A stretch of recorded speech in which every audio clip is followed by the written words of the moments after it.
इस लेक्चर में हम लोग ट्रांजिशन कर्व के बारे में पढ़ेंगे। ट्रांजिशन कर्व क्या होता है, उसका ऑब्जेक्टिव क्या होता है, उसका नेचर क्या होता है, फिर फाइनली उसका हम लोग लेंथ देखेंगे। ठीक है, तो सबसे पहले जानते हैं ये होता क्या है ट्रांजिशन कर्व।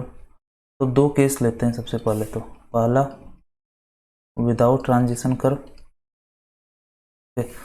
फिर दूसरा केस विथ ट्रांजिशन कर्व। तो पहला केस है विदाउट ट्रांजिशन कर्व। तो इसमें क्या होता है, एक स्ट्रेट रोड है और इसको हम लोगों को सर्कुलर कर्व में कन्वर्ट करना है। तो डायरेक्टली हम लोग सर्कुलर कर्व से कनेक्ट कर देते हैं इस तरह। ठीक है, ओके। तो यहाँ पे हम लोग कनेक्ट कर रहे हैं इस पॉइंट पे, और विथ ट्रांजिशन कर्व में क्या होता है, यहाँ पे स्ट्रेट रोड है और हम लोगों को सर्कुलर पाथ में ज्वाइन करना है, एक सर्कुलर पाथ में। सपोज वो सर्कुलर पाथ यहाँ पे है। ठीक है, तो हम लोग क्या करते हैं, हम लोग एक कर्व का इस्तेमाल करते हैं जिसको बोलते हैं हम लोग ट्रांजिशन कर्व। ये पीली वाली लाइन उसे डिनोट करेगा।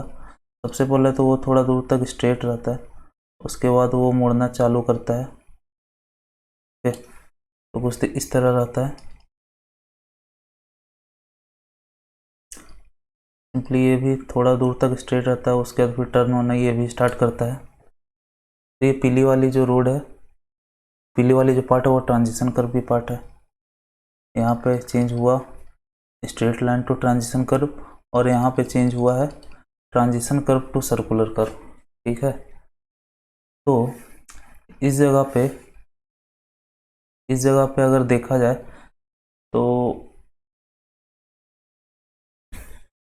हर कर्व का कोई ना कोई रेडियस होता है, रेडियस ऑफ कर्वेचर। तो स्ट्रेट लाइन का radius of curvature generally infinity होता है, और सर्कुलर का आर होता है। सपोज लेट ये आर है रेडियस। ओके, तो अगर हम लोग इसके जस्ट राइट में देखें तो यहाँ पे आर है रेडियस ऑफ कर्वेचर, और जस्ट लेफ्ट में देखें तो यहाँ पे हमारा इन्फिनिटी है। तो हम लोग जैसे ही सर्कुलर कर्व में इंटर करते हैं, हमारा रेडियस ऑफ कर्वेचर जो हो जाता है ट्रेवल का, वो इन्फिनिटी से डायरेक्टली आर आ जाता है। ठीक है, तो दिक्कत क्या आता है वो देखते हैं। सपोज हमारा व्हीकल जो है स्ट्रेट पाथ पे चल रहा है। ठीक है, तो उस समय उस पर कोई सेंट्रीफ्यूगल फोर्स नहीं लगता है, लेकिन अचानक जैसे ही वो सर्कुलर पाथ पे आता है उस पर एक फोर्स लगता है। ठीक है, इस डायरेक्शन में P, जो कि सेंट्रीफ्यूगल फोर्स है। यहाँ पे जीरो लग रहा था, जीरो फोर्स लग रहा था, यहाँ पे अचानक से P फोर्स आ गया। इसके वजह से एक जर्क आता है। क्या आता है, जर्क। तो हम लोग यहाँ पे एक जर्क टाइप का फील करते हैं। ये जो चेंज हो रहा है जीरो से P जाने के लिए, जीरो सेंट्रीफ्यूगल फोर्स है यहाँ पे स्ट्रेट लाइन में, और सर्कुलर में P है। तो P क्या हो जाएगा, mv² बाय ये R। तो ये फोर्स लग रहा है, अचानक से जीरो से P सेंट्रीफ्यूगल फोर्स लगा, तो इसलिए हम लोगों को एक जर्क फील होता है। ठीक है, और इस केस में देखते हैं क्या होता है। यहाँ पे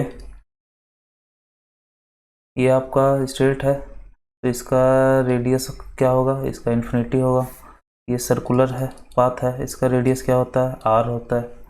सपोज यहाँ पे हम लोग देखते हैं जस्ट लेफ्ट में, यहाँ पे क्या होगा, इन्फिनिटी होगा। ठीक है, और अगर जस्ट राइट में देखते हैं हम लोग तो भी इन्फिनिटी ही होता है ट्रांजिशन कर्व के केस में। ठीक है, ट्रांजिशन कर्व में क्या होता है, इसका रेडियस ऑफ कर्वेचर इन्फिनिटी से स्टार्ट होता है और फाइनली एंड करता है जाके आर पे। ठीक है, बीच में वो कम होते जाता है, कम होते जाता है, कम होते जाता है, फाइनली आर पे आके रुक जाता है। ओके, और फिर ज्वाइन कर लेता है सर्कुलर कर्व को। ठीक है, तो इसमें क्या होता है, इसमें सडन जर्क हम लोग फील नहीं करते, इसमें gradual increase of centrifugal force होता है। जैसे यहाँ पे सेंट्रीफ्यूगल फोर्स जो है यहाँ पे P = 0 है। ठीक है, यहाँ पे P लगभग जीरो होगा लेकिन थोड़ा जीरो से बड़ा होगा, ठीक है। यहाँ पे जीरो से बड़ा होगा, यहाँ पे फिर थोड़ा आगे बढ़ेंगे तो यहाँ पे जीरो से काफ़ी बड़ा होगा, फिर फाइनली यहाँ पे तो आपका क्या हो जाएगा, इस पॉइंट पे सेंट्रीफ्यूगल फोर्स हो जाएगा P इक्वल टू mv²/r, ठीक है। तो ये तो हुआ ट्रांजिशन कर्व की बात। तो यहाँ पे no jerk, we feel no jerk at all, ठीक है। तो ये है हमारा ट्रांजिशन कर्व का यूज़ नहीं हुआ है, ये ट्रांजिशन कर्व का यूज़ हुआ है इसमें। और भी बहुत सारे रीजन्स है, चलिए देखते हैं उसे क्या क्या रीजन्स है ट्रांजिशन कर्व के। तो अगला टॉपिक है ऑब्जेक्टिव ऑफ ट्रांजिशन कर्व। तो ट्रांजिशन कर्व के ऑब्जेक्टिव्स क्या क्या हैं? तो सबसे पहला objective, to introduce centrifugal force gradually, जैसा कि अभी हम लोगों ने देखा सेंट्रीफ्यूगल फोर्स ग्रेजुअली आ रहा था, ठीक है। टू इंट्रोड्यूस सेंट्रीफ्यूगल फोर्स, इसे P मान रहे हैं, ठीक है। आप लोग सेंट्रीफ्यूगल फोर्स लिख लीजिएगा, सेंट्रीफ्यूगल फोर्स ग्रेजुअली। सेकेंड है to avoid sudden jerk, to avoid sudden jerk, जो कि अभी हम लोगों ने पढ़ा, ठीक है।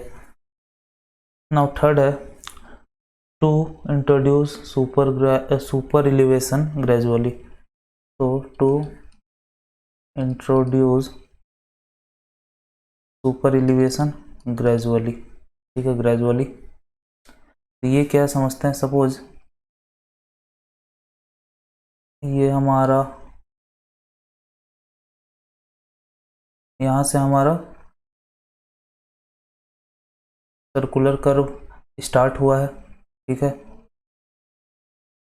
तो यहाँ पे अगर हम लोग देखें तो यहाँ पे हॉरिजेंटल है यहाँ का लाइन, ठीक है।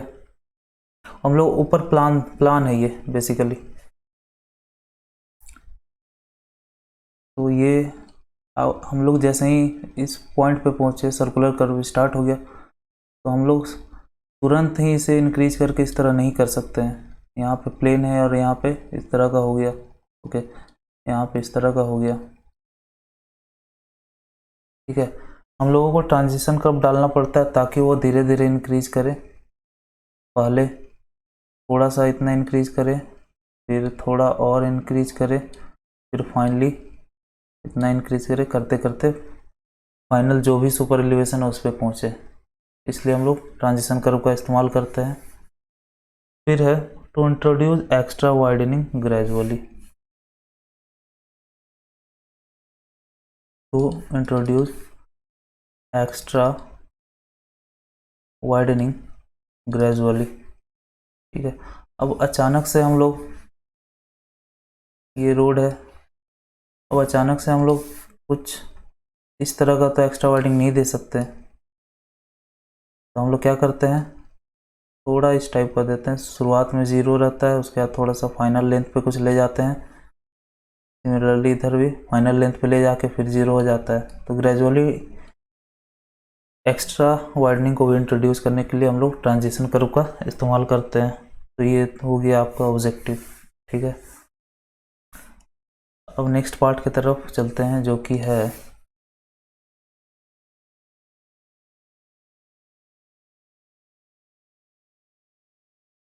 Nature of transition curve, nature of transition curve. तो जनरली तीन नेचर के होते हैं, ठीक है। सबसे पहला स्पाइरल, दूसरा लेमनिस्केट, तीसरा क्यूबिक पैराबोला। तीन ही नेचर के यूज किए जाते हैं। इन सब का एक बार ड्राइंग देख लेते हैं हम लोग। एक्स वाई एक्सिस, ठीक है। पहले स्पाइरल का बनाते हैं हम लोग।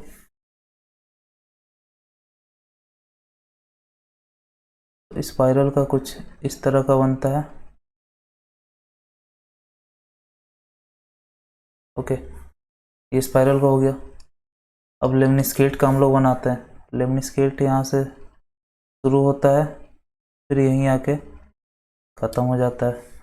अब क्यूबिक पैराबोला का बनाते हैं। क्यूबिक पैराबोला स्टार्ट होता है और बढ़ता चला जाता है। ओके, तो स्पाइरल जो है ये एक आइडियल ट्रांजिशन कर्व है।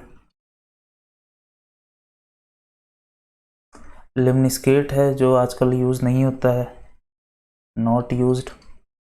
पहले यूज़ होता था लेकिन आजकल यूज़ नहीं होता है। क्यूबिक पैराबोला का यूज़ है आपका वर्टिकल अलाइनमेंट में, वैली कर्व वगैरह की लेंथ में इसका काम है। वैली कर्व में यूज होता है, used in valley curve, basically vertical alignment में ये काम आता है। ठीक है, तो ये तो हुआ 3 नेचर के। तो ये हम लोग आगे पढ़ेंगे। वैली कर्व जो है वर्टिकल अलाइनमेंट में आता है और वर्टिकल अलाइनमेंट नेक्स्ट लेक्चर होगा, तो ये हम लोग आगे पढ़ेंगे। ठीक है, इसका काम नहीं है, यूज़ नहीं होता आजकल, इसीलिए इसको अभी हम लोग नहीं पढ़ेंगे, इसका ज़रूरत भी नहीं। तो पढ़ेंगे क्या हम लोग? पढ़ेंगे हम लोग स्पाइरल कर्व। तो 2 छोटे छोटे पॉइंट्स है वो देख लेते हैं।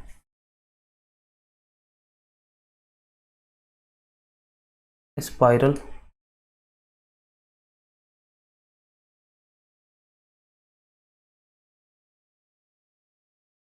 स्पाइरल सबसे पहला तो है length of transition curve is equal to is inversely proportional to 1 by radius. Okay, तो रेडियस जितना छोटा लेंथ उतना बड़ा। ठीक है, और रेडियस जितना बड़ा लेंथ उतना ही छोटा। फिर है rate of change of centrifugal acceleration is constant. Rate of change of centrifugal acceleration, इसको ये लिखते हैं रेट ऑफ चेंज। ये ए जो है वो एक्सेलरेशन है, बेसिकली सेंट्रीफ्यूगल एक्सेलरेशन। ये है टी टाइम, तो ये हो गया rate of change of centrifugal acceleration. इसको हम लोग सी से डिनोट करते हैं और ये स्पाइरल में कांस्टेंट होता है।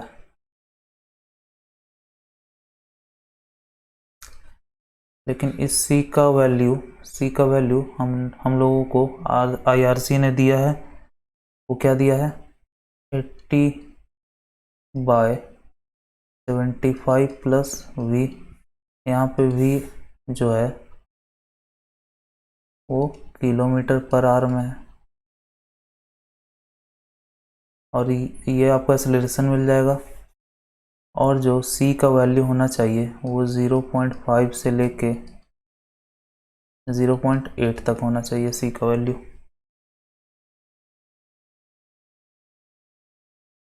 तो ये 2 प्रॉपर्टीज़ थे, काफ़ी इंपॉर्टेंट नहीं है लेकिन फिर भी जानना चाहिए स्पाइरल के ये 2 प्रॉपर्टीज़। अब चलते हैं हम लोग लेंथ ऑफ ट्रांजिशन कर्व की तरफ। तो लेंथ ऑफ ट्रांजिशन कर्व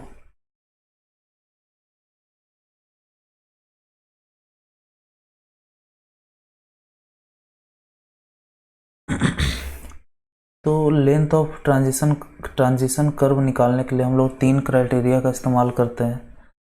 सबसे पहला क्राइटेरिया होता है rate of change of centrifugal acceleration.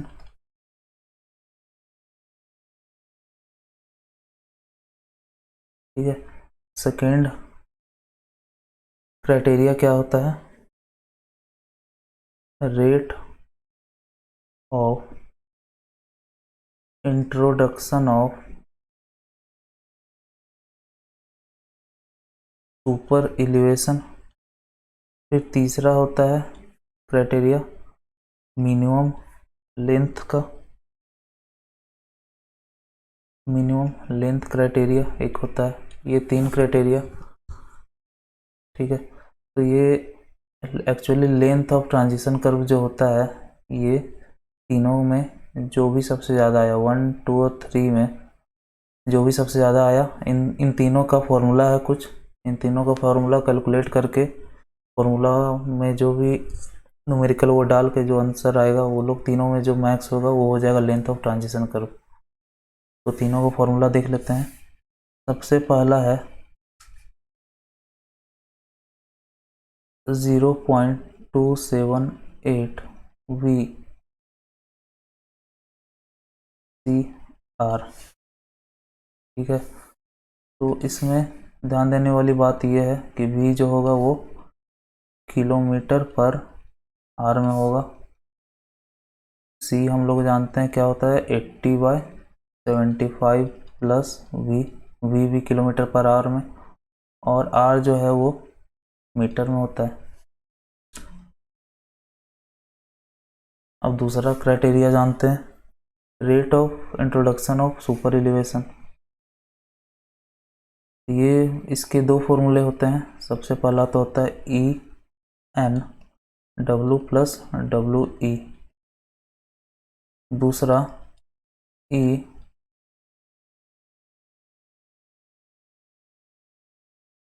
N W plus W E by 2। तो ई क्या होता है, ई होता है सुपर एलिवेशन। ई क्या होता है, सुपर एलिवेशन और tan थीटा। एन क्या होता है, ठीक है। तो एन को जानने से पहले 1/n को जानना पड़ेगा। 1/n होता है आपका rate of introduction of super elevation, rate of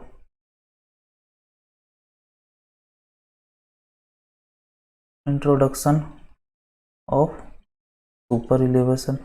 super elevation के रेट, इंट्रोडक्शन ऑफ रेट को हम लोग बोलते हैं 1/n। तो 1/150 ये वैल्यू होता है आपका प्लेन और रोलिंग टेरेन के लिए, प्लेन और रोलिंग के लिए। 1/60 होता है आपका माउंटेनस और स्टीप टेरेन के लिए, ठीक है। जो भी टेरेन दिया हो उसमें यूज़ कर लीजिए। तो यहाँ पे n क्या हुआ, यहाँ पे ये हो गया n60 हो गया n, तो यही n हम लोगों को यहाँ पे यूज़ करना है, ठीक है। फिर w हो गया width of road,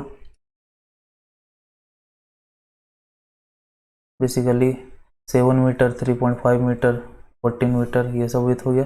W E हो गया एक्स्ट्रा वाइडनिंग, ठीक है, एक्स्ट्रा वाइडनिंग।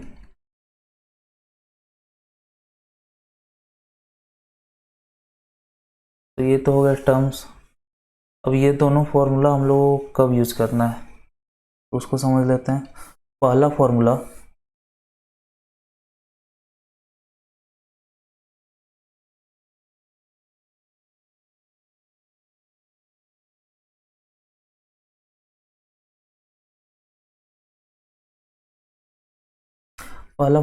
कब यूज होगा, जब भी आपका रोटेशन होता है वो इनर एज के अबाउट हो। इनर एज का मतलब सपोज ये रोड है, ठीक है। हम लोग सुपर एलिवेशन दिए जो कि दिए इनर एज के अबाउट, ये इनर एज है, इसके अबाउट अगर सुपर एलिवेशन दिए तो इस केस में ये वाला फॉर्मूला यूज होता है। अगर हम लोग सुपर एलिवेशन जो दिए हैं वो मिडिल लाइन के अबाउट दिए हैं तो इस केस में हमारा बाय 2 लग जाता है। ये ध्यान देना है। अगर जो क्वेश्चन में अगर अबाउट इनर एज दिया हुआ है तो हमारा ये वाला फॉर्मूला लगेगा, ठीक है। बेसिकली इनर एज अगर दिया हुआ है तो, अगर सेंट्रल लाइन दिया हुआ है तो ये वाला फॉर्मूला लग जाएगा। अब चलते हैं मिनिमम लेंथ क्राइटेरिया की तरफ।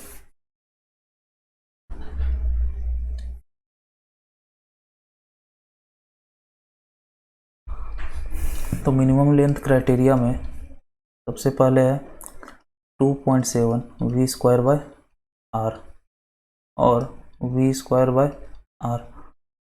ये हम लोग कब यूज़ करते हैं, ये हम लोग प्लेन टेरेन पे यूज़ करते हैं, प्लेन और रोलिंग में। ये यूज करते हैं माउंटेनियस और स्टीप में। ठीक है, तो ध्यान देना वाली बात यह है, इसका unit kilometre per hour, metre, ये भी किलोमीटर पर आवर और ये मीटर। तो इन तीनों को कैलकुलेट करके हमारा जो भी मैक्सिमम आएगा वो हो जाएगा लेंथ ऑफ ट्रांजिशन कर्व। और एक नोटवर्दी पॉइंट है, एक टर्म है जो हमेशा यूज होता है, वो शिफ्ट। ठीक है, इसका फॉर्मूला होता है L square by L T square by 24R। तो बेसिकली ये होता क्या है, सपोज ये रोड है, ठीक है, और इस पॉइंट से हमारा ट्रांजिशन कर्व स्टार्ट हो रहा है, तो कुछ इस तरह। ये अगर स्ट्रेट रोड कंटिन्यू होता तो यहाँ पे, और यहाँ से यहाँ तक का लेंथ इसे LT बोलेंगे। तो ये वाला जो डिस्टेंस हुआ आपका, ये वाला जो डिस्टेंस हुआ वो कहलाएगा शिफ्ट। ठीक है, LT ये हुआ, LT स्क्वायर बाय 24R, आपको ये वाला मिल जाएगा इससे, तो इसे शिफ्ट बोलते हैं। अब चलते हैं प्रॉब्लम की तरफ। तो प्रॉब्लम ये रहा आपके सामने, डिजाइन स्पीड दिया हुआ है। सबसे पहला ध्यान देना, तो ये प्लेन टेरेन दिया हुआ है। ठीक है, प्लेन टेरेन, इसके लिए प्लेन और माउंटेनियस के लिए डाटा अलग अलग होता है। और फाइंड क्या करना है, फाइंड करना है सबसे पहले तो लेंथ, उसके बाद हम लोगों को शिफ्ट फाइंड करना है प्लेन टेरेन के लिए। डिजाइन स्पीड इतना दिया हुआ है, रेडियस इतना दिया हुआ है, rate of introduction of super elevation about centre दिया हुआ है। ठीक है, मतलब बाय 2 वाला फॉर्मूला लगेगा, और n क्या होगा 150 हो जाएगा। ठीक है, उसके बाद एक्स्ट्रा पेमेंट विथ दिया हुआ है W इंक्लूडेड WE। ठीक है, तब हम लोग को कैलकुलेट करना है, तो सबसे पहले तीनों क्राइटेरिया का यूज़ करते हैं। सबसे पहला क्राइटेरिया है V 0.278 V का क्यूब बाय CR। तो C अगर हम लोग निकालेंगे तो 80 + 75 + V कितना है, ये आपका आ जाएगा 0.57। इसको यहाँ पुट कर देंगे, बाकी सब भी को भी हम लोग 65 पुट कर देंगे, R हम लोग का 220 पुट कर देंगे। ये जो वैल्यू आएगा वो होगा 47 मीटर के अराउंड। उसके बाद rate of introduction of super elevation से बनाना है, तो उसमें बाय 2 वाला फॉर्मूला यूज करना है, EN W + WE बाय 2। तो ई तो नहीं दिया हुआ, तो ई निकालना पड़ेगा। तो ई के लिए हम लोग डिजाइन फॉर्मूला यूज करेंगे, जो कि ये होता है। इसको कैलकुलेट करेंगे तो 0.08 समथिंग आएगा, जो कि 0.07 से बड़ा है जी। तो हम लोग 0.07 यूज करेंगे, तो 0.07 इंटू n, प्लेन टेरेन दिया हुआ इसलिए 150, अदरवाइज 60 ले लेते। W + WE आपका 7.5 दिया हुआ है बाय 2। ठीक है, इसको आप लोग जब कैलकुलेट करोगे तो आंसर आएगा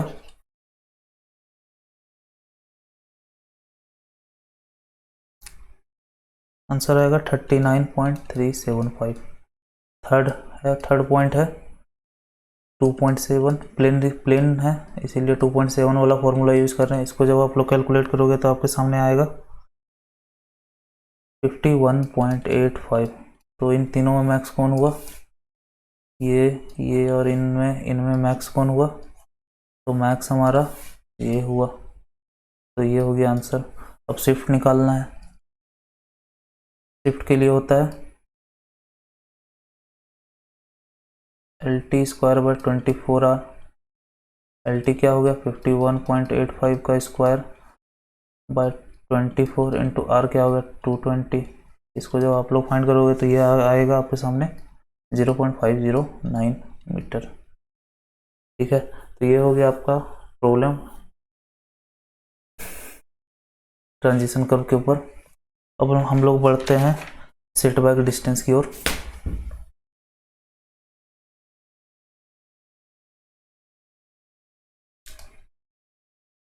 तो नेक्स्ट कॉन्सेप्ट है सेटबैक।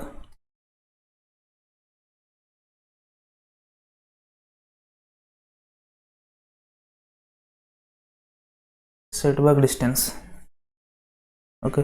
इसको इसे जानने से पहले हमें एक फिगर का ज़रूरत है, वो हम लोग बना लेते हैं। तो इसका फिगर कुछ इस तरह बनेगा, इसको समझते हैं। सबसे पहले समझने वाली बात ये है कि ये दो व्हीकल है हमारा, ये और ये, ठीक है। दोनों, ये व्हीकल इसे देखता है, ये लाइन ऑफ साइट है, ठीक है, देखता है, तो इससे रुकने के लिए इतना डिस्टेंस चाहिए। तो ये रेड वाला जो है लाइन है ये SD है, ठीक है। और इतना पूरा जो भी है वो LC है। तो पहला केस यही है कि when LC is greater then SD, okay. Side distance से लेंथ ऑफ कर्व जो है वो बड़ा है, ये सर्कुलर कर्व है, ठीक है। सर्कुलर कर्व मार के चल रहे हैं हम लोग, तो इसका जो लेंथ है वो SD से बड़ा है, वो केस है। तो ये S है, जो रेड वाला जो भी लेंथ है वो हमारा S है। और सेंटर लाइन, ये वाला सेंटर लाइन है, यहाँ पे जैसा कि लिखा हुआ है सेंटर लाइन, ये सेंटर लाइन है। यहाँ से यहाँ तक का डिस्टेंस जो कि O है वो R कहलाएगा, ठीक है। इसे A मान लेते हैं, इस पॉइंट को B मान लेते हैं, इस पॉइंट को D मान लेते हैं, ओके। और ये इसको C, ठीक है, इसको C मान लेते हैं। ये रेड वाला S है।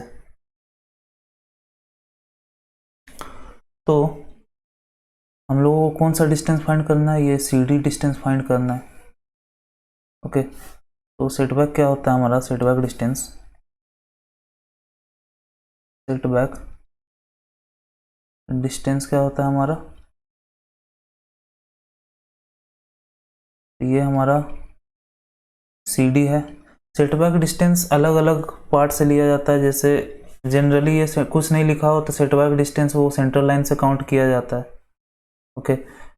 और हो सकता है आपको यहाँ से भी पूछ दे, इनर एज से सेटबैक डिस्टेंस बताइए, तो यहाँ से यहाँ तक का डिस्टेंस को आपको करना होगा, ठीक है।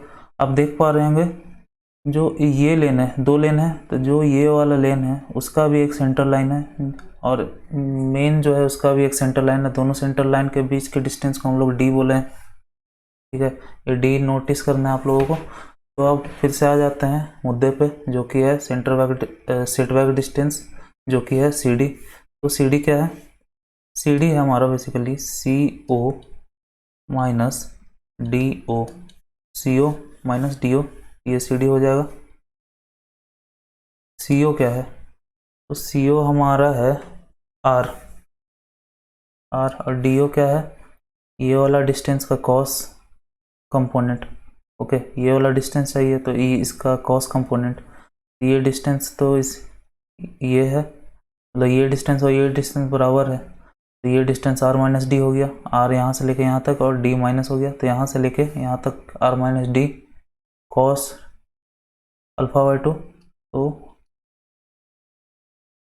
कॉस α/2, ठीक है। तो अब देखते हैं α/2 क्या है, α/2 क्या होगा। तो आप लोग देख सकते हैं कि हमें सबसे पहले तो अल्फ़ा चाहिए, अल्फ़ा ये पूरा एंगल है, तो वो निकालने के लिए दिस लेंथ बाय दिस करना होगा हमें, ओके। तो सबसे पहले तो alpha is equal to S by R minus D, ठीक है। तो ये हमारा रेडियन में आएगा, इसको डिग्री में कन्वर्ट करने के लिए 180/पाई करना होगा। अब अल्फ़ा बाय 2 निकालना है तो यहाँ पे 2 से इंटू करना पड़ेगा। तो ये हो गया आपका अल्फ़ा बाय 2 का फॉर्मूला, कैसे आया देख लिया। तो ये हो गया अल्फ़ा बाय 2 और ये हो गया फॉर्मूला सेट बैक डिस्टेंस का फ्रॉम सेंटर लाइन। अगर आपको इनर साइड से बोले तो इसी में -2 हो जाएगा, -2D हो जाएगा, okay.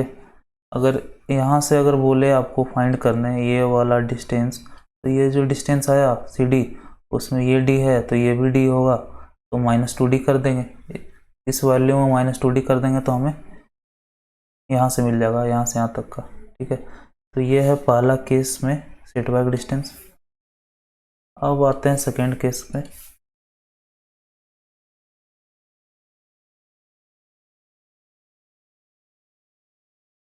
Case 2, second case, when LC is smaller than SD। उस केस में कैसा फिगर बनेगा वो देख लेते हैं थोड़ा। तो LC छोटा है, मतलब सर्कुलर कर्व का जो लेंथ है वो छोटा है,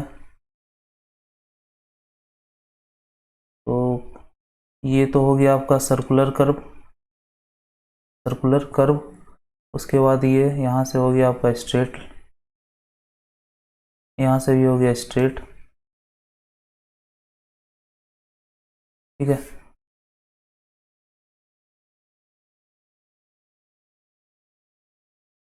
और आपका व्हीकल जो है वो इस पोजीशन पे, आपका व्हीकल इस पोजीशन पे है।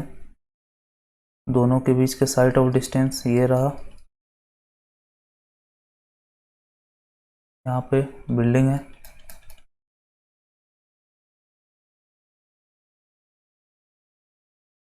और ये रहा सेंटर लाइन, ठीक है। अब साइड डिस्टेंस कैसा होगा, साइड डिस्टेंस ये रेड वाला है, साइड डिस्टेंस ये अब रेड वाला है। तो अब हम लोग देख सकते हैं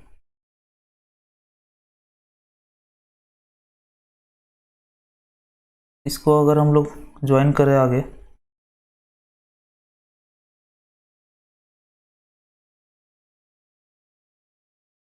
सॉरी थोड़ा कर्व हो रहा है यहाँ पे, एक बार फिर से एडिट करके इसको ड्रॉ कर लेता हूँ। तो ये है एडिटेड फिगर, ये मान लेते हैं इसे O,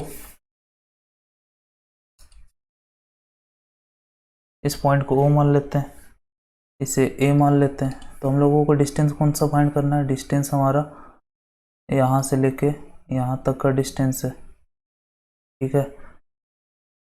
तो ये डिस्टेंस यहाँ से यहाँ तक का जो भी डिस्टेंस है वो तो पहले से हम लोगों ने निकाल रखा है, मैं पहले मार्किंग कर लेते हैं। ये B हो गया, उसके बाद ये C हो गया, इसे E मान लेते हैं, इसे F मान लेते हैं, ये D हो गया, ये G हो गया, ठीक है। तो हम लोग को CG डिस्टेंस पहले से पता था, जो मतलब निकाला है हम लोगों ने इसके पहले, ओके। ये डिस्टेंस पता है हम लोगों को पता बस यही डिस्टेंस करना है, ZD डिस्टेंस। तो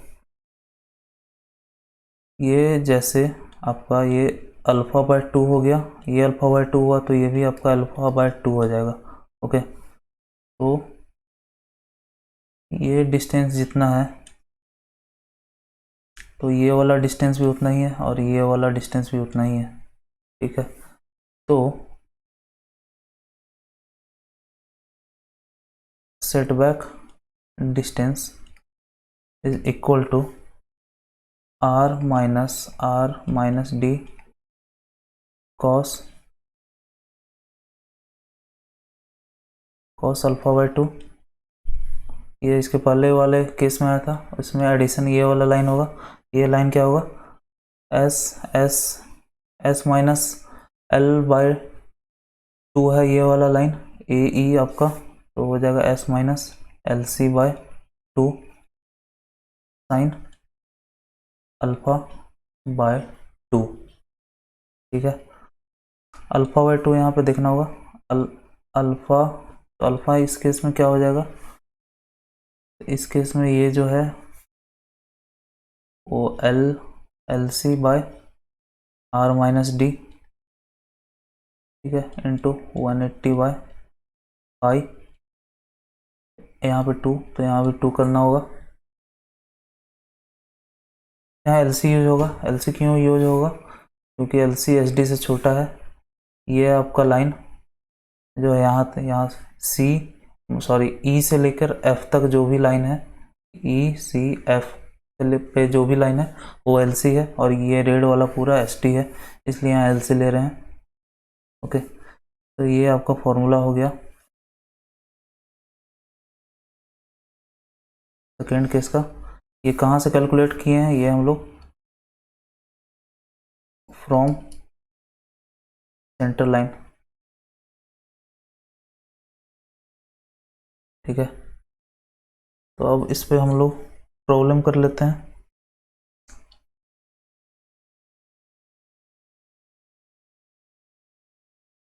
ओके,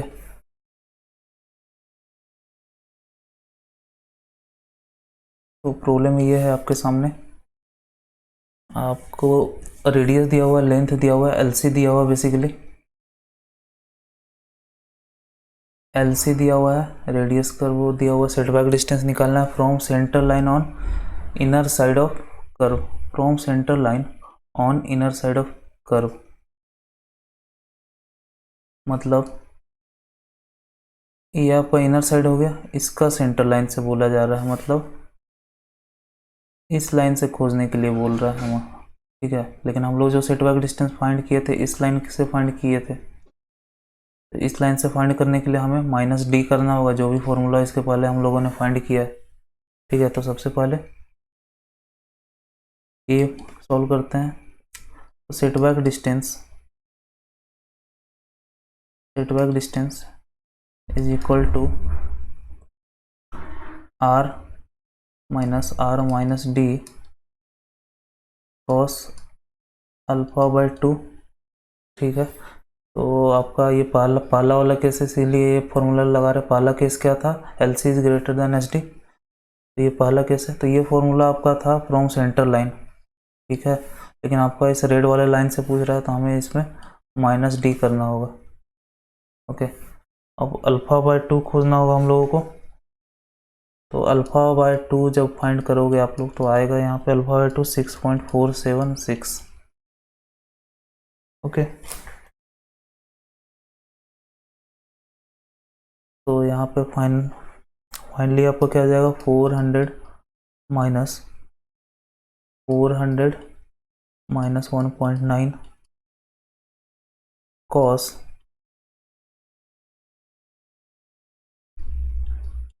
ठीक है, ये हो गया फॉर्मूला।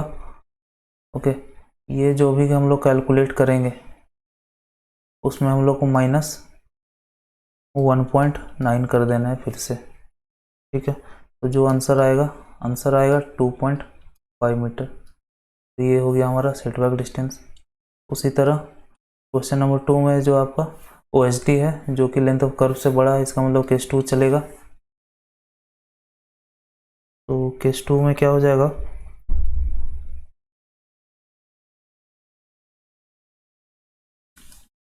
एच डी यहाँ पे सेटबैक डिस्टेंस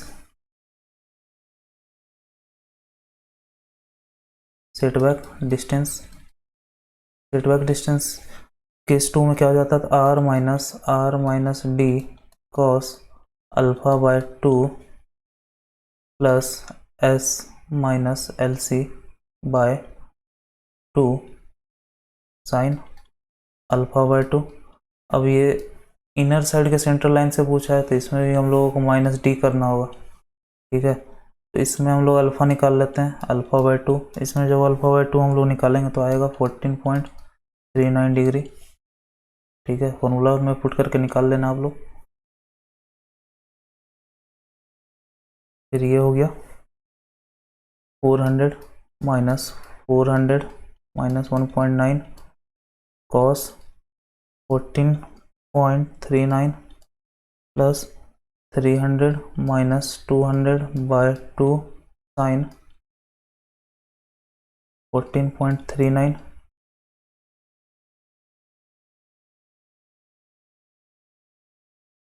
माइनस इसमें डी करना होगा जो कि 1.9 है। इसको आप लोग सॉल्व करोगे तो ये आएगा 14.9, ठीक है, 16 मीटर। ये हो गया सेटबैक डिस्टेंस सेकंड केस का। ये कम ही चांसेस होता है इस कॉन्सेप्ट पे गेट में आने का, क्योंकि ये प्योरली फार्मूला बेस्ड है, लेकिन टेस्ट सीरीज में आपके पूछे जाएंगे ओके, जिसमें स्कोर करना वो काफ़ी इंपॉर्टेंट है। उस पॉइंट ऑफ व्यू से आप इसे अच्छे से समझ लेना, लेकिन गेट में कम ही चांसेस है इसे आने का क्यों। ओके, यहाँ पे आपका सेटबैक डिस्टेंस ख़त्म होता है, इसी के साथ आपका हॉरिजॉन्टल अलाइनमेंट भी ख़त्म होता है। अगले लेक्चर में हम लोग वर्टिकल अलाइनमेंट पढ़ेंगे।